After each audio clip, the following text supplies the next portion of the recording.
It's good to be with you guys this week. This is our kind of once a week conversation that we put together. We call this the weekly briefing. It's our time to look back or look forward at things that are going on in the industry, conversations that are taking place, and invite guests in here. We're in the next couple of weeks, I've actually reached out to a few folks to give us a different perspective on where the money is actually being spent and conversations about what it takes to actually create projects today, because there's some new ways that people are experimenting and doing things with AI products and new pipelines, freelancers, and so on. So I'm seeing more and more people experimenting, and I'd love to get to that conversation take place. If there's anything you would like to hear or participate in as we do that, feel free to just reach out to me. I would love to include you. Okay, so this is what we do is we, with our clients, we do this thing called a quarterly report. We gather all the information, financial information from our clients, and we gather, and we put that together for them in a report. So the clients get a one-on-one basis of how their company is performing. But we also think it's very interesting, and we reach out to others to see if we can't look at more global trends that are going on. And so once a quarter, I like to do these meetings and just share my perspective of what we're seeing inside of RevThink and the opportunities we have to look at data that not everyone gets a chance to look at in such a global way. So I'm going to just start off with really just a quick look at how things have been playing itself out for us in the last, since Q3. Zoom. There it is. Yeah, that's sharing with you. So here's a Q3 numbers, and this is what we mostly look at when we do this stuff. The first one is just cash on hand, so bank account balances. And we're looking at a global trend from January 2023 through now, and we can see a slow decrease of cash on hand, we'll say like industry-wide. There are multiple verticals we look at when we're looking at this, but we combine it all together just so we can see like globally what's happening. And one of the trends that I think is so interesting is how global this current season is and what a big impact of globally. And I don't just mean around the world globally, because I've been talking to agencies since I've been traveling and have the small groups to agencies all over the world where everyone's feeling it that way, but also industry segment from industry segment. Almost all industry segments are down. So it's a very, very odd one. All of us know, like, there sometimes, commercial spending might be down, but entertainment spending might be up, or tech would always kind of come through, but it was harder to get those projects. But gaming, that we could probably pick up some pieces, smaller pieces, but we could put some pieces together. But this one trend that we've been experiencing really since last summer has been something that's been kind of eating away at us, literally globally across all industries and across the globe. So that's what we're seeing here, is just like a slow burn across all industries. So we can combine them all together. We're seeing that. Along the way, you can see that we have had like seasons of ups and downs with accounts receivable. So when we think of assets, AR means that we have like invoices out to our clients, but it's not hitting our checking account. So I just think that's very interesting. Like, if you look at the AR bubble that goes up, but then the peak is not the same in cash, what that means is clients owe us money. Our AR is going up. We have an asset, but we're not getting the payments in-house. So that's one of the things I'm going to talk about in a minute, is what's happening to those payments and why we're not getting them. But the AR is building, and it creates like a false hope for us. And it's kind of messing us up as we're looking at our cash flow, because we're really hoping those payments come in and we're not reacting soon enough. So total asset wise, we're really kind of looking at a slow decline with our AR offset and our cash going down. It looks and feels like on our reports that things are going normal, but I think we all know there's like a feeling of desperation, like, okay, I feel like I've been awarded projects, but I still don't have any cash, or I feel like this one project that's going to come in is going to save everything, but when it finally comes in, man, we're in the same situation we were before that project came in. We're trying to nail that down. Well, if you offset that with accounts payable, you'll see like this is when we owe other people money. So look at what's happening to us in accounts payable. We might hit a peak and then it decreases. This is a response to just the industry slowing down and us stop outsourcing to freelancers. So often when we reduce our accounts payable, that means we're reducing the amount of people we're bringing on that we owe, or we receive invoices from that we would owe money to. So this big drop off, if you're a freelancer or know people in the freelance field, this is definitely the things that they've been seeing. It's really, really hurting on the freelance side.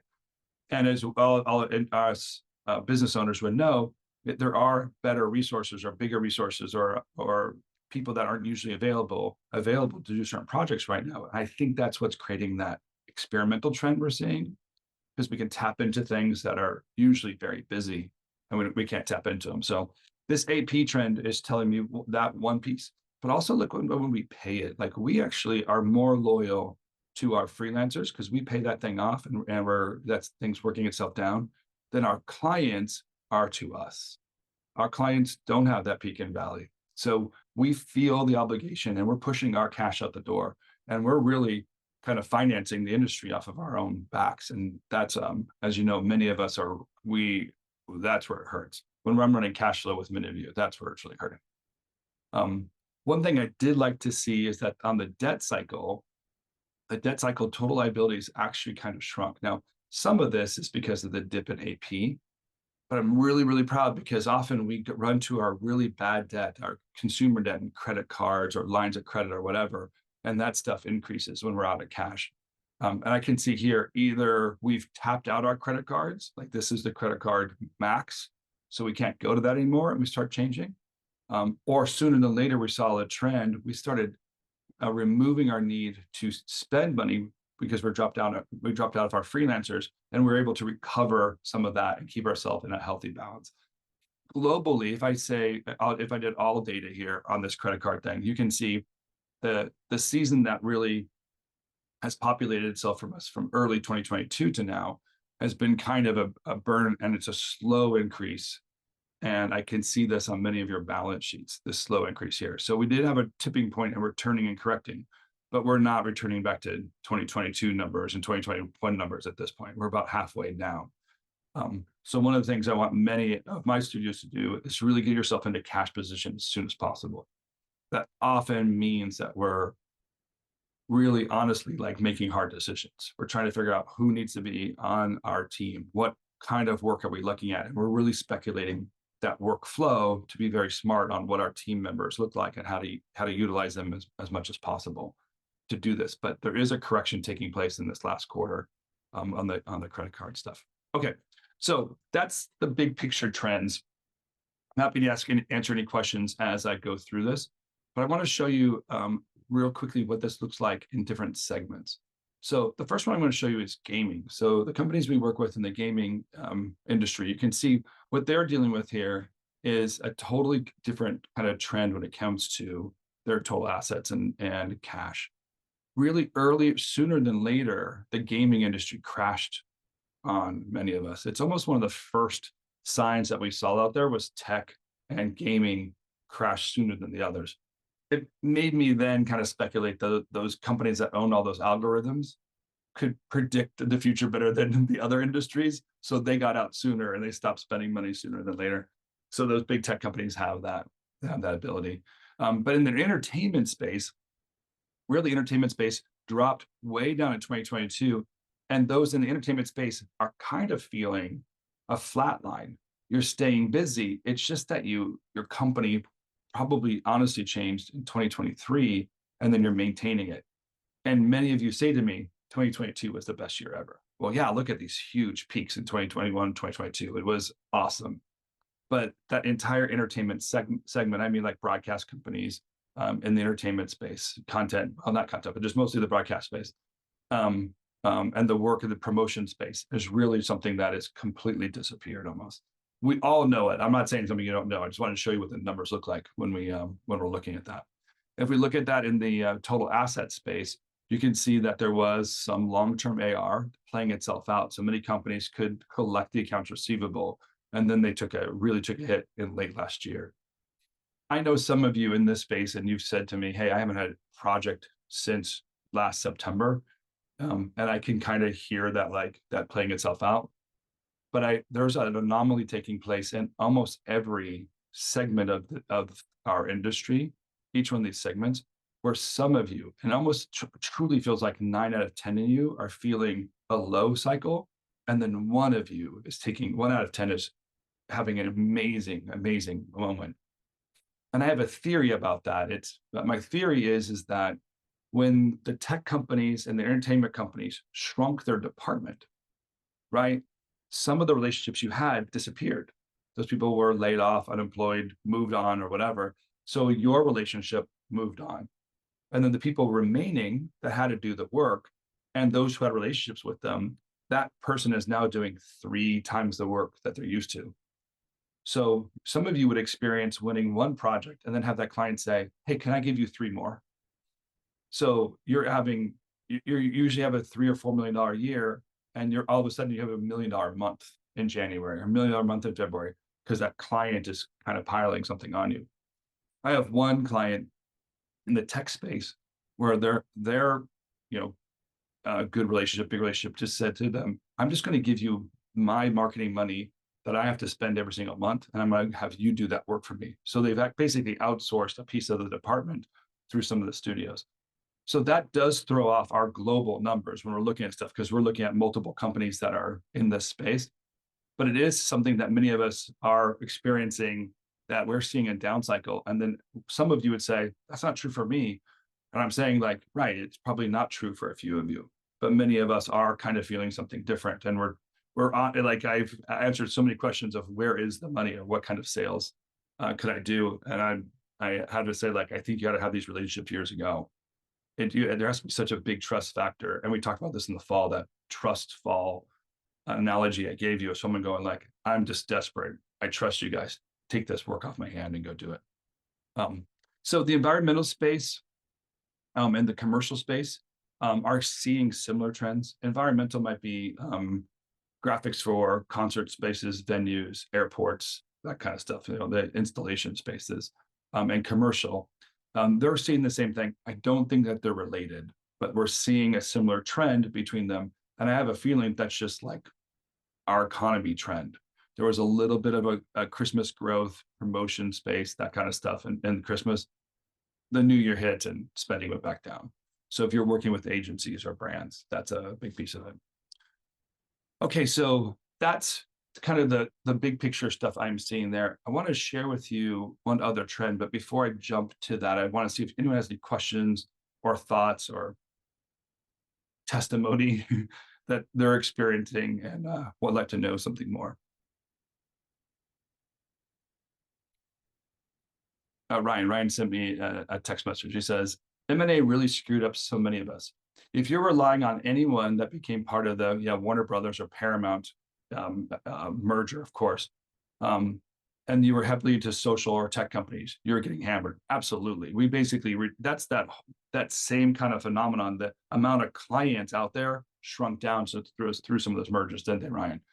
And so if you were the lucky one, you were pulled into it and you have a lot of Paramount work. And if you're not the lucky one and you weren't, and Paramount got merged, yeah, you lost some clients and you have some big hits. And the hard thing is that what if you're feeling that, you realize there's nowhere else to go. It's not like, hey, your client moved on, but there's going to be a new client that takes its place. That role disappeared. The entire position disappeared at these places. So it's not being replaced by a new person. Because some of us in the past, we might have lost our client at Discovery, but someone else who had a client, that person got promoted, and they, that work kind of merged into a new opportunity for a new person. In our case, like, that's where the money's just disappearing. It's not completely gone. We just need to know and start planning on and thinking about where the spending is going to be.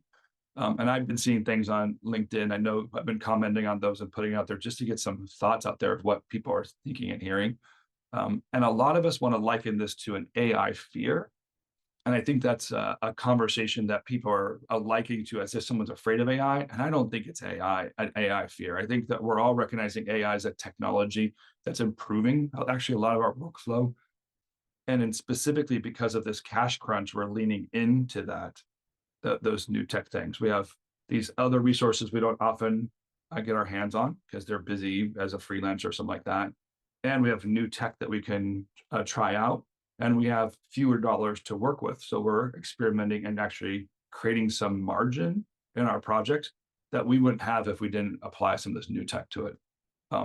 I was talking to a gentleman last night in Toronto, listening to his entire workflow of how he gets to a 4K 4-minute render by using AI steps within his pipeline. And then others that are doing versioning through scripts that they're writing. It's pretty amazing what's possible out there. So I know some of us are saying, hey, that might take away someone's workload, but I think the economy has shifted on us, and the economy took away those jobs. But technology is not doing it. Technology is a response to, and our use of technology responds to the drop in the economy. Okay, so I'm going to show you one other thing that I think is so fascinating, because I think we often don't get to see, we often have in our mind like trends that we're used to. And in these trends, we predict things, and especially when it comes to cash, we want to, I'm doing like 3 things at once. I have to hide the meeting control so I can do this stuff. There's this one trend that I'm noticing here. I'm going to delete these 2 examples and just show you what a cash flow can look like for somebody right now. So for those of you who have seen the cash board, you know that this is a very summarized version of it, but it has some key elements to it, right? We always start our cash board with cash on hand, and then we subtract from that our expenses. We would add to that any receipts we received in that same week. If we got awarded a project, great, but then we have a cash remaining, and that cash remaining begins our cash flow for the following week. Again, subtract, add, new item, and so on. And this cash board loops through. The cash board I put here has a burn rate, meaning on a month-by-month timeline, there are expenses that this company is accruing. And you can see that often these expenses repeat themselves. Why? Because like this is a payroll week. This is a payroll week. This is rent or something like that. And in April, there was an extra week in there. So we might have, in this case, an extra freelancer or something like that accrued some cost. Well, if this was our cash board, we know that we were running out of money in April 29th. We're looking for other places that we can get money. So we often get new projects. New projects come in, and they're even being awarded, and we love that. So what usually happens is once we have an award, immediately after award, we have this kickoff meeting with our client. They kick it off. They start a project going. And about 2 weeks later, 2 to 3 weeks later, we can expect a payment from that client. So we're kind of used to this short cycle of award, kickoff, and payment from our cycles. It's from our clients. It's been there forever. It's very, very easy. Well, something very odd has happened right now. And what's happening is this kickoff meeting, the award happens, and then many of you are using the word ghosting. I got awarded a project, and the client ghosted me for the last 3 weeks. But what that means is like it takes 3 weeks, and then the client kicks off the project. And after this kickoff meeting, then it's 2 weeks, and then we get a payment. So one thing that we're so excited about that we got awarded this project, we saw a negative cash flow, and we thought, oh, great, no problem. We're going to get that project in-house, and we're going to be able to fill in that cash flow. And all of a sudden that client ghosts you, and you're desperate, and you're waiting. Some of you up to a month or 2 to get a PO approved or get that client back on the phone. And it's been awarded. You have a contract, you just don't have the project started. It's like this, I call it kickoff creep. It's like something's moving in the kickoff side. If this same thing happened at the end of the project, we call it scope creep, where the client was supposed to give us an approval and they waited 2 weeks, we would be charging them for it. So creep isn't often a problem when we see it, because we can see the additional expenses and we charge our clients for it. But this one with kickoff is 2 weeks or so additional spending waiting for that project to come in. And what did we do? We basically added $49,000 in burn rate against that project that we didn't have. And now when that project finally is kicked off and the payment is made, we've actually spent most of that money on our overhead instead of spending it on the project. So then when the project hits, we have a cash flow crisis, and we just got started. It's been very confusing to us. So this kickoff creep thing, my theory is, again, it's related to people being overwhelmed in marketing departments or people with responsibility being overwhelmed, and they just don't have the time to get things started. Or they might be in an economic shift themselves within the company, and they can no longer greenlight things. There's extra layers of approval or extra budgeting recognition that needs to be done before that can be done. So there might be, or before they can be awarded. So that additional couple of weeks really is hitting us and it's invisible. If it happened in any other trend, we'd probably have AR filling in that blank and we wouldn't see it.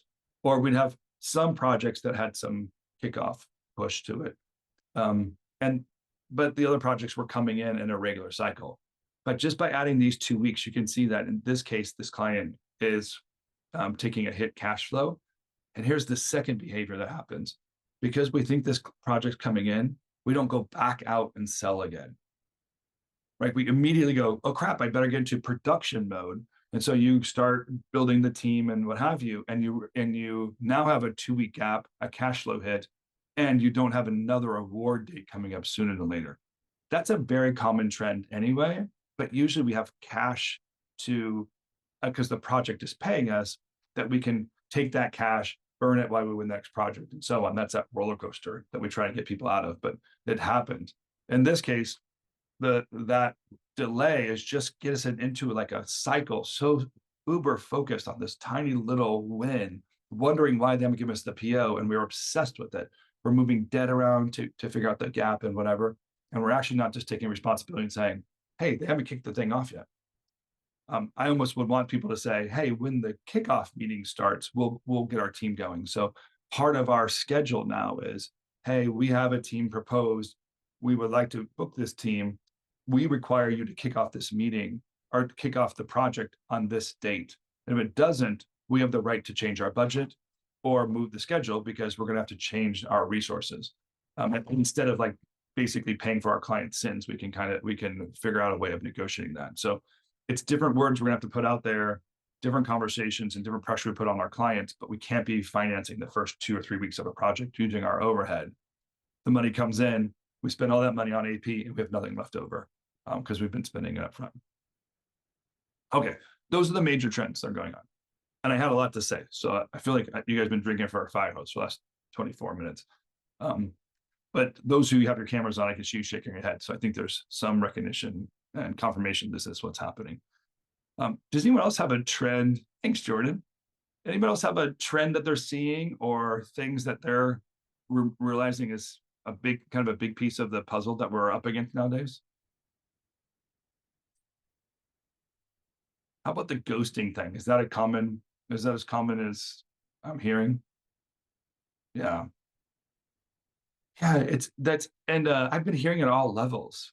Major agencies that I've been talking to, I mean major agencies that have, a couple hundred people working for them are feeling it, all the way down obviously to the smaller studios that feel like they get the back end of it. Like it's not like someone else has the money and they're holding it away from the smaller studios.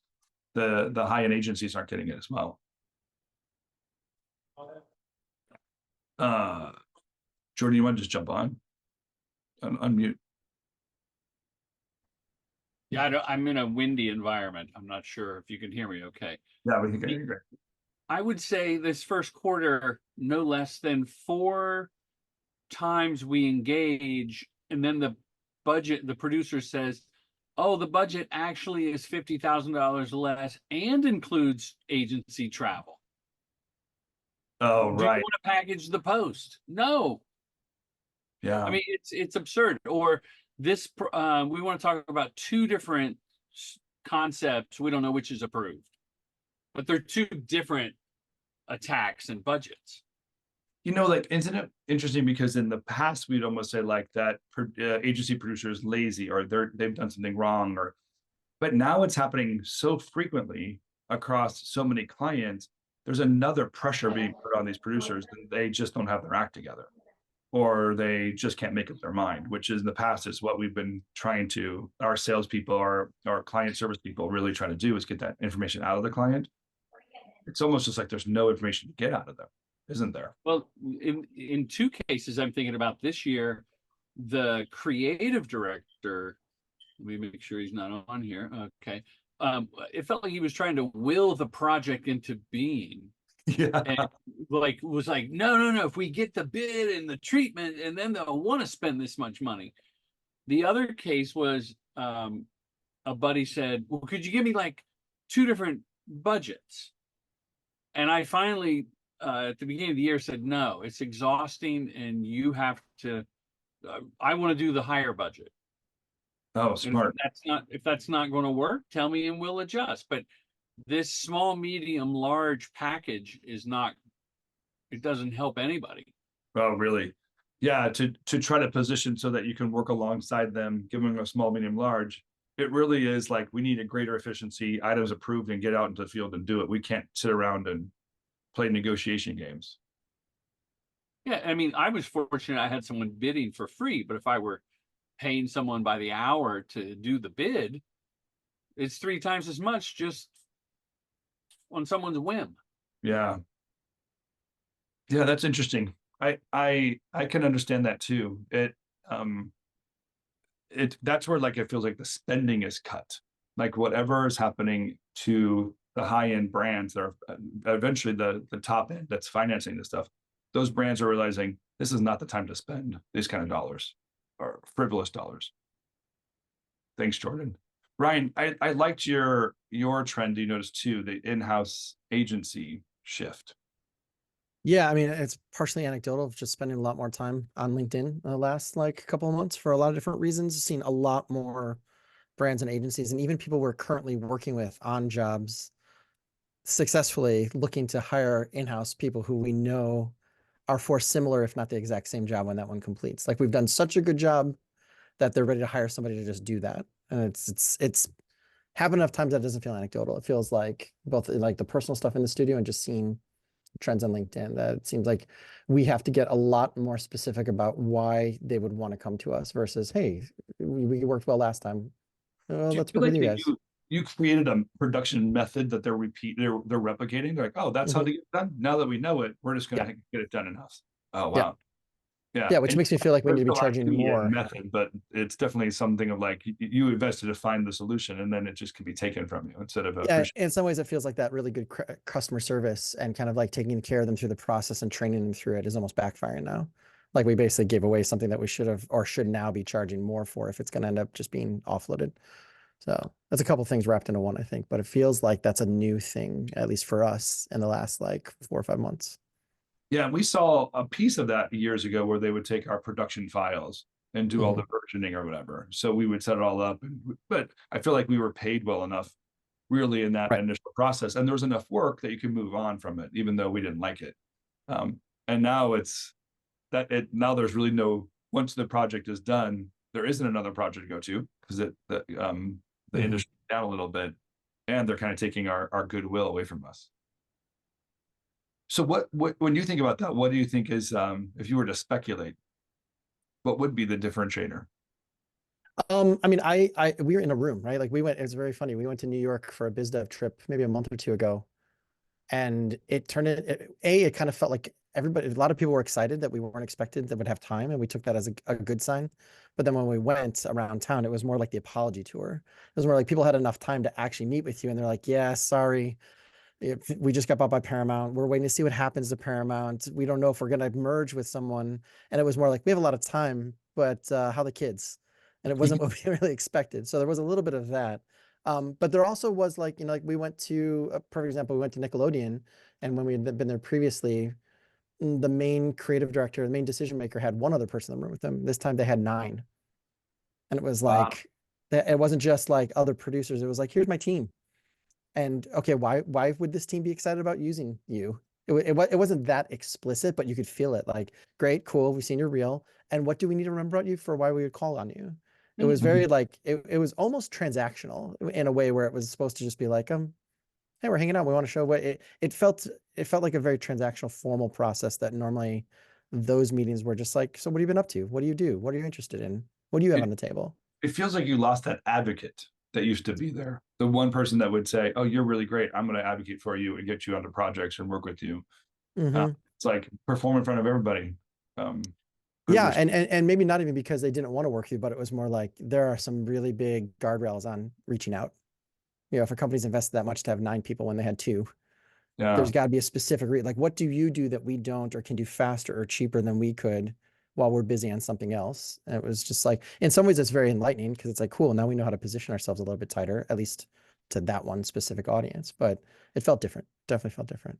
Terry Lee's pointing out that this trend is common. It feels like industries every once in a while shrink and go in-house, and then they find out their creative team in-house doesn't do certain things, and so they go back out of house to find specific creative ventures or technology pieces. What seems to be interesting right now is how many segments of our industry are doing the same thing. The commercial space at the same time as the entertainment space, at the same time as the tech space. Mm-hmm. So all of those segments are doing it all at the same time. And that's like a big vacuum that's going in there. It will be a pressure cooker. At some point it's going to explode and there's going to be a lot of opportunity. But in the meantime, that sucking sound we feel of all those projects going in-house and that work kind of being handled by in-house teams and not outsourcing it to studios and agencies that would do it for them. That's definitely reducing some of the economic gains that have been available to us in the past. Yeah. Thanks, Ryan. Anybody else want to throw something else out there? Any other trends they see or things that they know has been working? It's a tricky situation. We've honestly, I feel like we've been talking about it for the last 3 months. One thing that we are picking, does seem to be happening is projects can be picking up. Quite honestly, like I have heard, so where in the last few months, I'll say Q1, so ending at the end of March, there was a lot of opportunity to pitch, but people were winning 25% instead of 50%, where it feels like to be sustainable as a business, 50% is win rate is how you kind of stay a business. And they were winning 25%, which really meant that you were working, 4 times the effort to win that one project. And that, was basically burning out a lot of us. Now it feels like there's an uptick in opportunities. I don't have enough data yet to know how the win rate is going. So I do feel like there's more and more people talking, but I'm curious if that 25% win rate has shifted back up to 50% or getting closer to it, or just more opportunity to pitch and we're burning more and more. I'd be interested in, and maybe we have to collect some more data over time, but just get a sense of how you guys are feeling the pitching process is going. No one wants to throw their, come on, someone has to be winning in pitches or losing pitches and want to talk about it. Who's that? Jared. I'm about to hop in a shoot, but right now the numbers are changing, but it seems about 50-50 right now. Oh, good. Yeah. And that's for you, like a very short window, right? Like within 4 weeks or 5 weeks, it hasn't, it all of a sudden just showed up, didn't it? Well, some of those have been kind of a few, again, I have to look at the exact numbers, but a few have been kind of sitting for longer than they should have. And finally everything kind of got, or is getting awarded at once. Yeah. And then all the current, more recent inquiries are also wanting everything at the same time, which is usually kind of an August, September issue for us, which is oddly happening in April, May. Yeah. Which means we're going to go into a slower season in the summer and not have as many reserves as we want to, that we usually get. We pick up in the springtime to capture some of those reserves. Yeah, very interesting. Thanks, Jared. Well, I'm happy to talk about this some more and put some more information out there, get some other trends. I'm going to create a couple of polls inside a community just to get a bigger sense of how things are picking up. I think many of you, I can read the posts on social media, and it does feel like there's more of a positive energy happening right now with what the industry's going, and there's a busyness factor happening. And the studios I met with face-to-face in the last couple of days, they're feeling the same way, just a big uptick there. I think that I have a feeling that next quarter, we're gonna be talking about rates, because I think the adjusted rates that the clients are putting us to, as Jordan's pointing out, asking us to get projects done with fewer dollars, it's going to change our rate structure of what we're paying people as well as what we're asking for and the pricing with our clients. And eventually, we all know this, right? Eventually, this AI cheat that we've been putting on things, where we usually take 4 days to do something and now it takes 2 days, but we're still charging our clients like it's 4 days because they haven't asked us, are you using AI to do this? Or are you using some kind of efficiency, doing something that makes it more efficient? We've been winning and making up for lower budgets that way. But I have a feeling there's going to be some cost accounting or cost analysis is going to take place in some of that when it comes to it. So when the time comes, we'll get there. Ryan, you're saying? I mean, I can tell you, not even on the the cost accounting side, everyone we've talked to that we've all actually gone out and met are explicitly told that they're banned from using in-house anything to do with AI. And the next wave is signing some type of waiver, proclamation, legal document that any like third-party teams aren't. Like down to even just the stuff that's in Photoshop. Yeah. Like every streamer, every broadcast, every agency we talked to was like, it's not even a question of if you're using it, we should be charging you less. It's absolutely no AI allowed.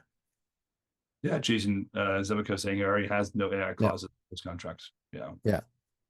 Which is, and is it because there's been technology in the past that does frame fillers and that kind of stuff that it's for 20 years we've had frame fillers and slowdown filters and curves in flames infernos. I think it's just total ignorance about like just making a blanket statement about anything generative because they don't want a ticking time bomb that like Robert Downey Jr.'s eyebrow was in 5 pixels of something that got made, and Disney's like, wait a second, we own part of whatever it was. Like, I think everybody's just running scared right now, whether or not it's true or possible or even legally something you can challenge on.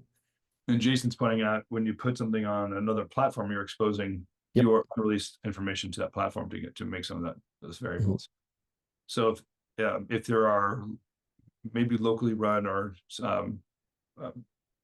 like firewall infrastructure you can run AI through, then it's possible that can be solved in the future. But right now it is very open source. Yeah, exactly. Well, I appreciate you guys being part of this conversation. There's a lot going on, and I know that just some of this is looking back in the rearview mirror and just knowing like the feelings that you've had over the last quarter. This is where the numbers look.